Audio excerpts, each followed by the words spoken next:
Okay, last problem of the assignment. I give you another quadratic equation, but this time I am not asking for vertex form. I am asking for factored form. So in part A, when you do factored form, you're never supposed to have a negative starting off the expression. So you're going to factor out a -1. Divide the first term by -1, divide the second term by -1, and divide the final term by -1. But then you'll proceed to factor the trinomial that is inside the parentheses.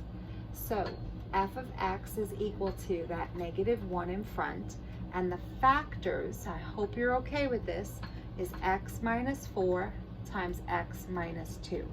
You are 100% done with part A, much shorter than the last one. Okay, part B. State the vertex and determine whether it is maximum or minimum. Okay, then what is the axis of symmetry? And then what is it, when is it increasing or decreasing? And then state the domain and range, and what is it in interval notation? Well, there's many things I can do, but I think I'm going to go directly to letter H. And I'm going to try to draw the sketch at the same time of answering some of those questions. So I'm up to letter H. You can easily calculate what the zeros are for this function. Your zeros, and I'll label which part that I'm doing in a second, is basically when you set y equal to 0. That's what you have to do. So if I look at that equation and I set the y equal to 0, let me just write down everything else exactly the same. All you have to do is set the 3 factors equal to 0. And when you set your 3 factors equal to 0, your first one is kind of ridiculous, because 0 cannot equal -1. So that one's a false positive. 0 can equal x minus 4, and 0 can equal x minus 2. If you solve the one in the middle, you get x equals 4, and if you solve the one on the right, you get x equals 2. There are 2 zeros, so I'm going right to my diagram.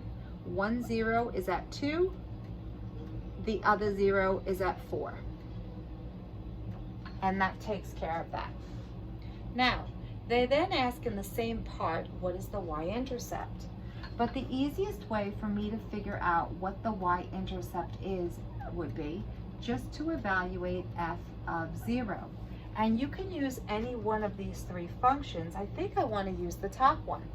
So if you plug in 0 for all the x's that show up in the problem going all the way across, and you evaluate that, you were just going to wipe out the first 2 terms and get -8, which means my y-intercept is the point 0, -8.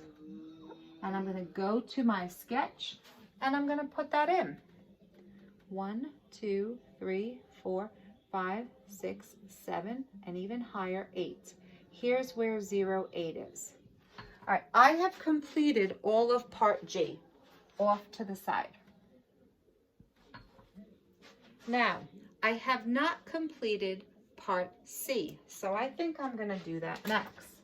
When you do part C and they ask for the axis of symmetry, and you do not have your function in vertex form, you must use the formula x is equal to -b all over 2a. That's a formula you should have learned a long time ago. The value of a is -1, the value of b is 6, and the value of c is -8. So I know a is -1, I know that b is 6, and I know that c is -8. So when you plug it into this formula, negative the b value over 2 times the a value, you get -6 over -2, and you end up with 3. But the axis of symmetry is x equals 3. That's the answer. You can't just say 3. It's got to be x equals 3. By the way, x equals 3 is the vertical line that goes right down the middle of the two zeros. So I could have just looked at the picture. Whatever's the midway mark of the zeros, that's the axis of symmetry. But you could use that formula that we have over there. Now, the great thing is when it comes time for me to discuss the turning point or the vertex of this,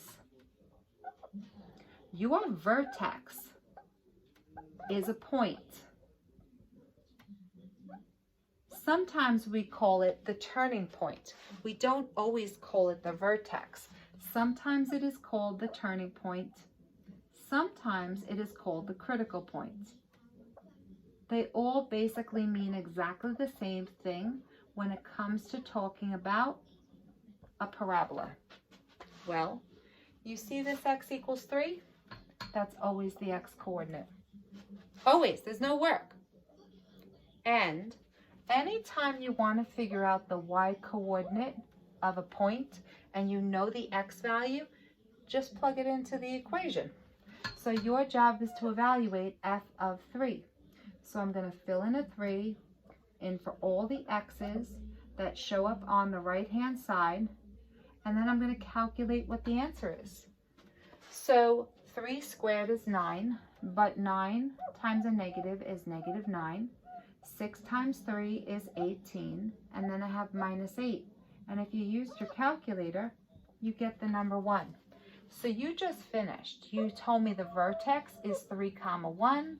You can call it the turning point. You can call it it's not part D. I'm sorry. I'm answering part B, not D. Sorry about that. Now, is it minimum or is it maximum? Well, let's look at it. If you go across 3 and up 1, which is always on the axis of symmetry, don't you have to draw it downward to pick up those two? Now, you know the only thing that I don't have there is, oh my goodness, I made a mistake a while ago and didn't even pick up on it until now. Thank goodness I'm doing the graph. But your vertex is a maximum because it's on the very top. Shame on me, I can't believe I did that. I wrote down that the y-intercept was 0, -8, and look where I put it. I put it at 0, +8. I don't know what I was thinking. It's written down correctly. So let's put it in and we'll like tweak my graph a little bit. 2, 3, 4, 5, 6, 7, 8. So I had to make sure it like kind of crashed into that point. I don't know what I was thinking. All right, so what am I actually missing? I put it in factored form. Part A was done. I put in the vertex and is it maximum or minimum. I figured out what the axis of symmetry was. I never told you where the graph was increasing or where the graph was decreasing. So let's look at it. This is for letter D. Your graph is increasing when you're going up. So it's happening from the left-hand side all the way up to when x value is just about 3. So -infinity is the left-hand side and just about the number 3. That's where it's increasing. But the next part asks, where is your function decreasing? And when you want to figure out where your function is decreasing, you go to the graph and you see where you would be sliding down. So it is decreasing from 3 to the right. So for letter E, it is decreasing from 3 to infinity, which means to the right. Domain and range have to be answered, and then everything else is done. So when you are talking about a graph, the domain of any parabola is always -infinity to +infinity. But the range, just look at it. This whole picture falls below the y value of 1, but there is a dot at 1. So you can't start with and say this. You can't say this, 1 and down, because you can't put -infinity on the right-hand side. That can only be positioned on the left. So you have to write it like this.